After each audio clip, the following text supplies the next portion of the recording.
spending hundreds of dollars an hour removing invisible alien entities from your body. Because see, you're a Thetan and you're 76 trillion years old. However, Please subscribe. Also, please smash that like button on the video and enjoy the show. Yes. And there's a superiority about Scientologists. Well, Miscavige still looks up, but just saying. Yeah, you want to get into that? I can get into that. What do you mean? Well, people often point out that he's not a tall man. And I decided to find out, this is my job. I'm a reporter. How tall is David Miscavige? Oh, no. So I found his former personal tailor, a man in Italy who had literally made his clothes for like 15 years. How did you find that guy? I actually visited him in Italy. Oh, my God. Yeah, on a vacation. And I asked him, I said, listen, if there's anybody in the world who knows how actually tall David Miscavige is, it's you. How tall is he? And he told me 155 max. Now that's metric. Centimeters? It's centimeters. I had to convert it. It's 5'1". Oh. Is that with heels on too? 1. Is that with like nice leather shoes on? I know if you Google it, Google says he's 5'3". I don't know where Google gets their data. I got it from the man himself. Okay, the man who made the guy's clothes. He is a 155.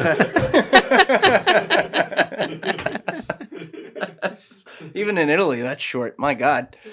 Whoa. So I joke about that, but that does seem. But the reason why it's important is simply that this guy wields ultimate total control over Scientology. He has since 1986, 87. Hey, you got to give the guy credit that he's able to run something like that, and he's not a tall man. Whatever. But David Miscavige has now run the Scientology movement longer than L. Ron Hubbard did. That's wild. Who founded it? That's wild. But he's also, he holds on to power through paranoia and domination. And, they're a mafia-like clan, but your friend Mark Bunker was in here and did an amazing job laying out some of the things they do.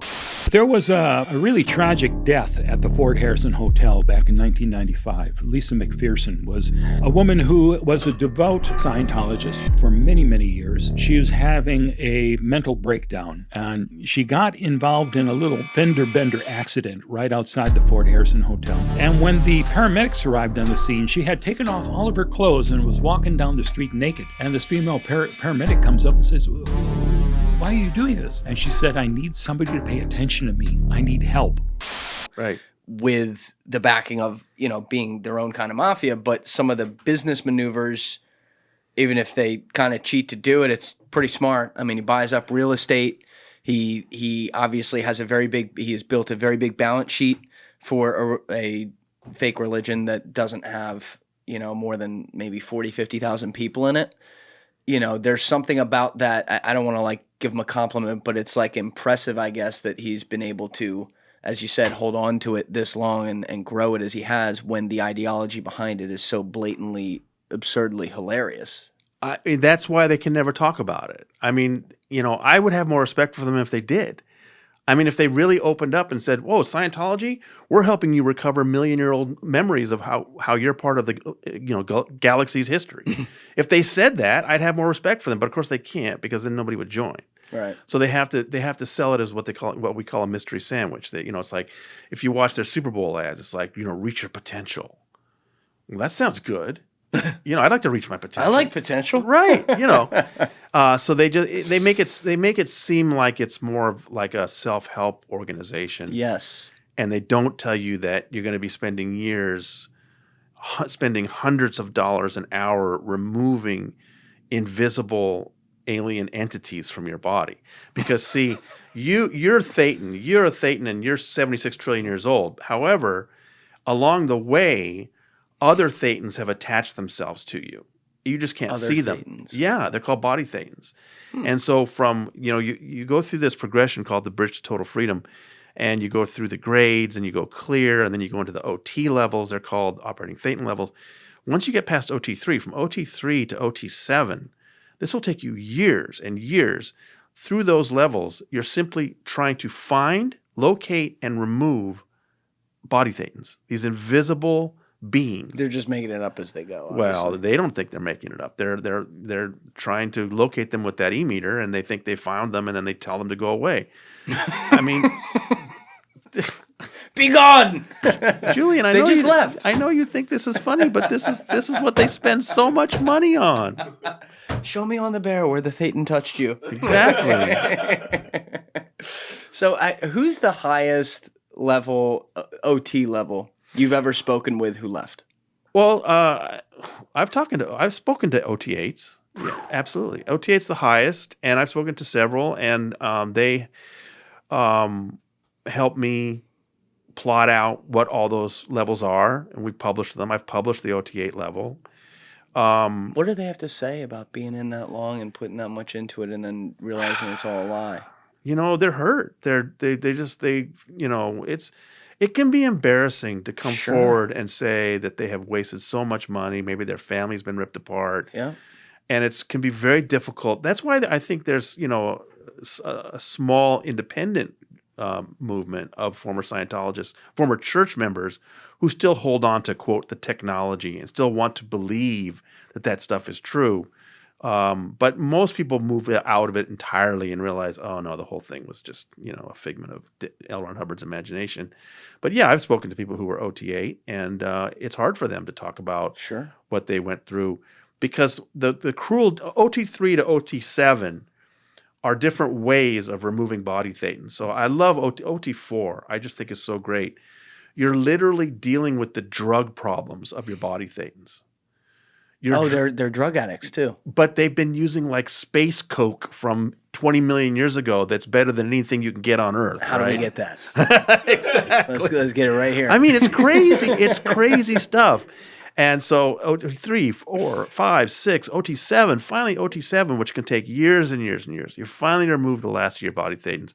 Now, and you can only do those top couple, like OT6 and 7, at the Flag Land Base in Clearwater, Florida. That's why they make so much money there, is all these Scientologists from around the world go there. That's the only place they can get that. Then when you're finally ready for OT8, the only place you can get OT8 is on the cruise ship in the Caribbean, the Freewinds. Oh, yeah. That is the only place you can do OT8. And what's so cruel about OT8 is that, you've been spending all this time, all these years, removing body thetans and trying to understand who you were millions and billions of years ago. And on OT8, they tell you, okay, all those memories you thought you recovered, they were the memories of the body thetans. All those memories are who you are not. And now that you know who you are not, now you can begin from the beginning and learn who you are. It's the biggest, prank L. Ron Hubbard ever played. And you can only get there after 1 million or 2 million. So this is why people don't like to talk about it, is because they've been pranked so badly. It's you're right. It's just from a pride standpoint, it's so hard to admit that. But I can't even imagine, because you're pointing out, it's so many years and years in between OT levels. If you're talking to an OT8, you're talking to someone who's been in there for at least 2 decades. Yeah, I mean, I've talked to somebody that it took them 20 years to do OT7. OT7 just to do OT. OT7 is legendary as the toughest. What do they have to do specifically? Oh, it's so bad, Julian. It's so bad. It's Tell me how bad it is, solo Tony. auditing. You're at home auditing yourself, trying to find your body thetans on your own. Are you using a laser pointer? How's this going on? No, the e-meter. You're using the e-meter with they yourself. send you one at home. You have it at home. You're using it on yourself. You're trying to find these body thetans and get rid of them. Is this like Ben Stiller in Dodgeball, where he has the electrical sockets on his nipples? Well, let me tell you. E-meter, let's go. Listen, let me tell you that John Brousseau told me. John Brousseau was David Miscavige's brother-in-law and worked very close with Tom Cruise. John Brousseau said the closest anybody has ever come to doing an impression of David Miscavige that's accurate, it was the Ben Stiller character in Dodgeball.